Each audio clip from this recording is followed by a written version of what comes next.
এই সিমেন্টের ভাড়া মারলি ভ্যানে ময়লা মেলা ভাই স্কয়ার ইনসেপ্টের অর্ডার রয়েছে, আমি দ্রুত চলে আসতেছি, এখনই চলে আসতেছি। হায় আল্লাহ, ওই লোকের কতগুলো টাকা পড়ে গেছে। ওই লোক তো চলে যাচ্ছে, এখন কি করবো আমি? তাড়াতাড়ি যাই, ওই লোকটা ডাক দি। ও ভাই, ও ভাই, আপনার টাকা পড়ে গেছে, দাঁড়ান। ওই লোক তো চলে গেল, এই টাকাগুলো আমি এখন কি করব? এই কি রে, তোর কাছে এতগুলো টাকা কেন? আর ভাই সে কথা কইস নি, মাত্র যে একটা লোক গাড়ি নিয়ে বেরোয় চলে গেছে না, ওই প্রাইভেট আলা, ওই লোকের টাকাটাই পড়ে গেছে। আমি কতবার ডাক দিছি, ওই লোক শুনিনি, ওই লোক গাড়িটা নিয়ে চলে গেছে। দে দে, তুই এই টাকাগুলো আমার কাছে দে, আমি ওই লোকরে দিয়ে দিবানে। আরে না, তুই কি ওই লোকটা চিনিস নাকি? ওই লোককে আমি ভালো করে চিনি। ওই লোক ওই পাশের দোকানে প্রায় প্রায় চা খাতি আসে। আমি ওই লোকের টাকা ওই লোককে দিয়ে দিবানে। আরে পাগল, ওই লোকরে দিয়ে দিবি কেন? এই টাকাগুলো তুই পাইছিস রে, তুই রেখে দে। আরে না রে ভাই, কি করছিস তুই এইসব? ওই লোকের টাকা আমি ওই লোকের কাছে ফিরিয়ে দেবো।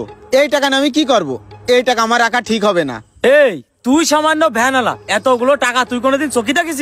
এক কাজ কর, ওই জায়গাতে তুই কিছু রাখ আর আমারে কিছু দে, কেউ জানতে পারবেন না। কেউ জানতে পারবেন না মানে? এই টাকাটা যে আমি পাইছি, আমার ওই আল্লাহ তো দেখেছে, আমি এই কাজ করতে পারবো না। এ আমার কাছে রেখে দিচ্ছি, ওই ভাগ টাকা আমি বাইরে ফিরিয়ে দেবো। তুই থাক, আমি এই ভ্যান চালায় যা পাই ওইটাই ভালো। এই পরের টাকার প্রতি আমার কোনো লোভ নেই, তুই থাক। কেন যে আর একটু আগে বেরোলাম না, আর একটু আগে বেরোলে তো এই টাকাগুলো আমিই পাতাম।